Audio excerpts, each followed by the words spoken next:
Hickok 45 here. Today I am king of the snakes with a King Cobra. Don't you love a snake? Oh, that is a pretty snake. King Cobra. And it's ready to bite. It really is. Fire in the hole. Fire in the barrel. Smoke some pot. Yeah. We can do it all with this thing. Double action. Even with the massive recoil, I can handle it. Uh-oh, I missed. Oh yeah, 22 long rifle. Yeah, King Cobra 22. I hate to tease you like this, depending on when we post this, but today, as I'm speaking, and you don't know what day it is, and I'm not going to tell you, okay? But it's in the year 2023, sometime. And these things are hard to come by. You'll see them show up here and there, but there's just not a lot of them yet. But it was that way with 2020 Python, wasn't it? And even the Anaconda. So I have confidence Colt will catch up with demand and they will be out here.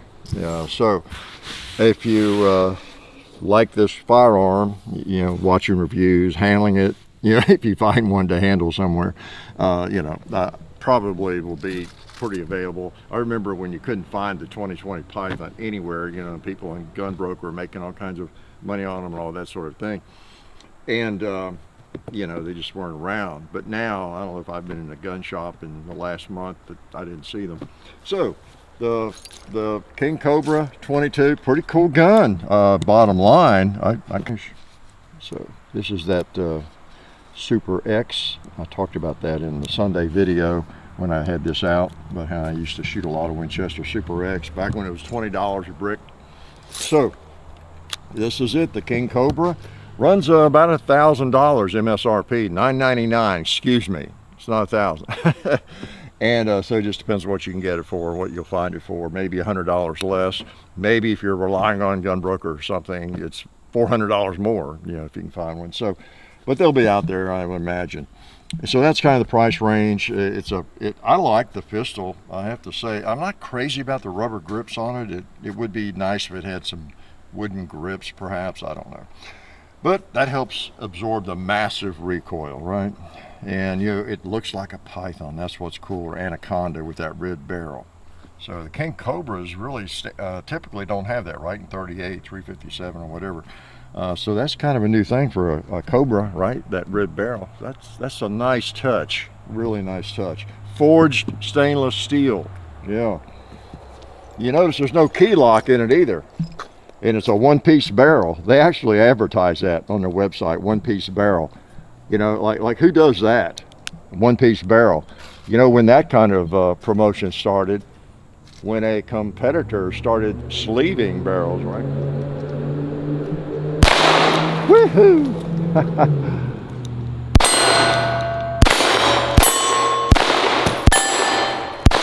Let's hit the gong. Do I have any ammo left? Ah, I heard it ring. Heard it ring again. And again. Didn't hear it that time.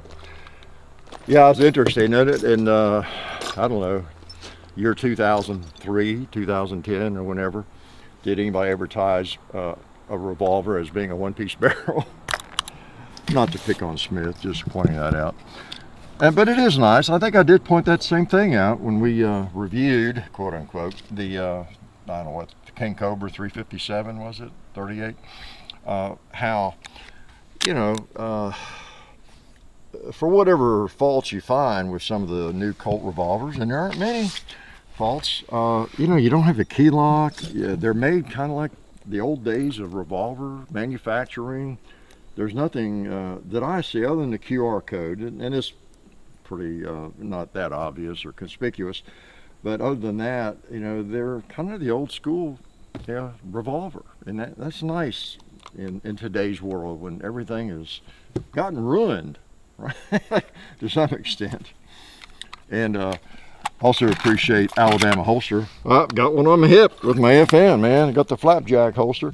But yeah, great manufacturer of concealment holsters, you know, pocket, belt, inside the waistband, outside the waistband, purse holster, you know, whatever, really. Phone holster, I've been using that. I've converted to a phone holster after breaking my screen. I told you about that on Sunday here recently. After breaking my phone screen again, I never thought I would use a holster, and here I am. So that's kind of funny. I ought to be a spokesperson for Alabama Holster, come think of it. Most of the time, I have 2 Alabama holsters on my person. How's that? Wow. So anyway, the King Cobra. Pretty nice. It's great they came out with this in 22. It's neat to have it in a 10-shot revolver. A 10-shot revolver, even an 8-shot revolver, is just fun. I've talked about that before. A revolver ought to be more than, you know, 6-shot if it's a 22 long rifle, because it can generally handle the capacity and the massive recoil, right? Let me shoot that some more. I got a couple of guns out here. I just had a couple of things to say about them. Let's shoot that paper target first. That was the accuracy test. What else? Oh, I know what I didn't shoot yet. I don't want to hit the tree. Yeah, I was empty. He thought I'd forget that, didn't he? There's an ammo can that's been shot. Now it's been shot some more. Double action. Now I read that some people were having light strikes in double action with the early ones, and that maybe they addressed that, or maybe that's just internet myth. I don't know. But I haven't experienced that yet, and I have fired it 3 or 4 different times. A friend of mine came down. He's looking for one. He wants to buy one. He was pretty sure. So I said, well, come shoot this one. And he really likes it. Fired double action single. You know, we've just not had any light strikes. But again, I'll invoice you all for this little piece of information. Even though I have explained this a time or two, let's do it again, okay, new people. When you're firing single action, the hammer's all the way back, right? I know you're not supposed to pull the trigger on a 22 dry fire. So it's coming from way back here. That's a long way for the hammer to fall, isn't it? Well, in double action, the reason you might get a light strike, whereas you wouldn't in single action, notice how far, now I'm gonna cock that again. See, the hammer's falling from right there with the hammer spring pressure on it. Now, if I fire a double action, I may have to actually pull the trigger here. Don't anybody have a heart attack. Now, look where that hammer is. Wow, that's half an inch or more from the frame. And you see how before it falls, see? So it's falling from about right there. So you're getting, you know, wow, you could almost say not much more than half, maybe 60% of the hammer fall. Anyway, that's why there's that potential for that to happen, okay? And again, I won't charge you for that. It's just one of the bonuses you get for showing up, right? And I'm glad you did. Glad you're here. So I brought this out. This is Dad's. You all have seen the video on this, I hope. The Revelation from Western Auto, model 99, and actually made by High Standard for Western Auto. And my mother bought this for Dad in 1960. It's the first handgun I ever fired in my life. The first handgun Dad owned since World War II. When he got home, he didn't have one. And in 1960, you know, he got one. We moved out to the farm. And so I fired the heck out of this, you know, when I was a youngster, a preteen. You believe that? Out firing a handgun? Whew, I must have been a terrorist. And it was this gun. When they hang it, it was this exact gun. And I always liked it. It holds 9 rounds.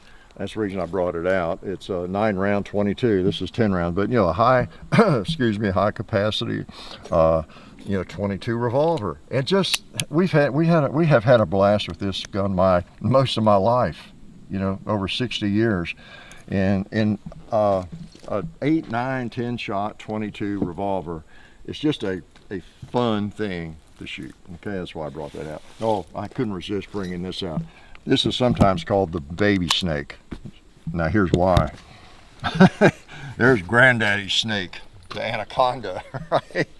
If you can't tell by just looking at this that it's a little smaller than the others, and if I had the python out here, you know, it's not as big a frame as a python either. It's so it's more like a K-frame and and a Smith. So yeah, this is the Granddaddy Anaconda. And I won't shoot this today, Brad. We may do a little comparison with the Smith & Wesson 617. These are a couple, or will be. This is one of the most popular, I guess, full size or whatever you call it, 22 revolvers out there, I think. And it's a wonderful revolver. This will be a major competitor to that, I think. Even though this is a little smaller frame, I haven't weighed them, but it's got to weigh a little less. It's a little smaller frame. This is more based on what, the L frame, I guess. And where's that? Yeah, I think it's L frame. I don't know. I'm confused now. Too many frame sizes. But this is a little smaller than that, but it still holds 10 rounds. And yeah, pretty nice. Pretty nice. So I kind of loaded again.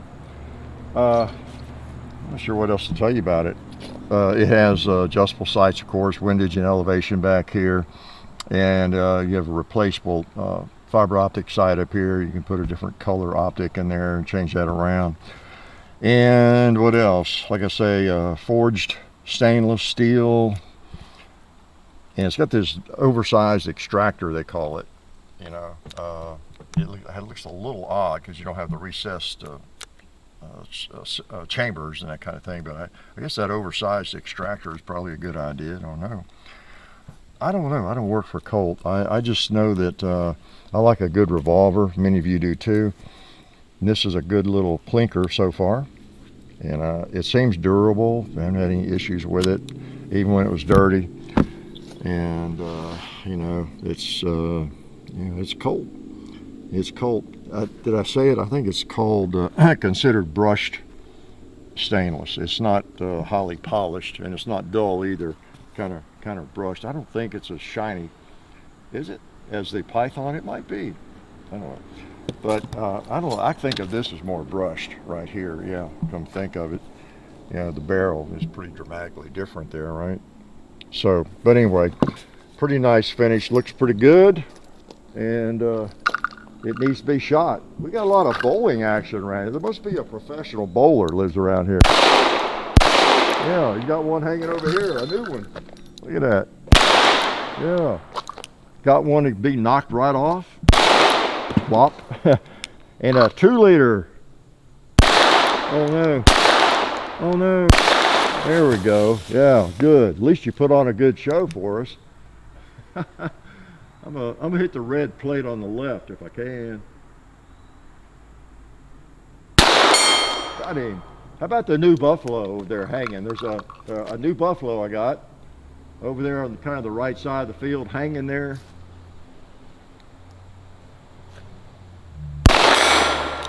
Now I hear him ringing. All right. First time he's been touched, I think, with a 22. Do I have one left for the gong? Yeah, I did. Had one last round for the gong. So, yeah, I don't know what else to tell you about it, except run out to your local gun shop and buy one. YouTube will love that. That was a joke because they probably won't have one, right? So, yeah, it's not cheap at all, of course, and with 22 caliber, 22 long rifle, I mean, manufacturers are able to make a firearm maybe less expensively because you don't have the incredible pressures to deal with, right? You could make one out of pot metal maybe and it'd still be okay, all that kind of thing. And this is definitely not pot metal, you know, it's all forged stainless, and it seems like a pretty classy firearm. Looks great and feels really solid. This is the kind of firearm you'd buy if, you know, you're not stretched too badly for money and you just like a really nice 22 revolver to hang on to, pass down through the family for a few 100 years or whatever maybe. And I'm assuming it has that action that Colt has gone to with the Python and the Anaconda that is supposedly more trouble-free, you know, in terms of the timing, getting it off and all that sort of thing. So it should be a really durable piece of hardware, is my guess. And and it takes the same grips, as I understand, as the Cobra, the King Cobra, you know, in 357 or 38.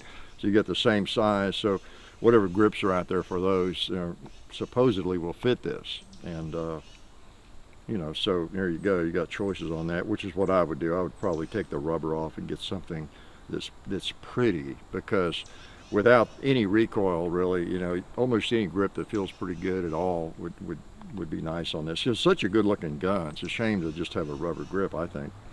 But to each his own. So the King Cobra 22, you know, MSRP $9.99 at this point. But you know, if it's something you have interest in, if you're looking for a revolver in 22, a range gun, plinking gun, maybe hunting, and you know, the price doesn't scare you away. This is one you want to look at, because I think you'll like it. Life is good. Oh yeah, that's better. This is a great gun for defense. Oh hey, didn't see you guys there. While I've got you here, I want to remind you of our friends over at Talon Grips and Ballistol.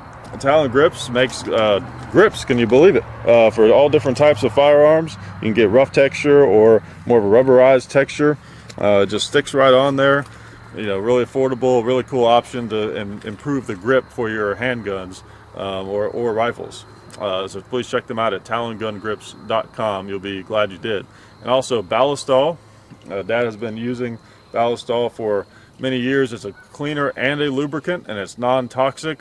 It works really great, and we're happy to have them on board since it's been a part of our shooting endeavor for a very long time. So go to ballistol.com, talongungrips.com, and also while you're out there, I'm juggling all these things here. Also, while you're on the internet, please do check out our other social media like Hickok45 on Facebook. There's also Hickok45 on Twitter, The Real Hickok45 on Instagram. There's a John_Hickok45 on Instagram where I do some things. There's Hickok45.com. You can find us also on Gunstreamer. So check out all that stuff and then watch more videos.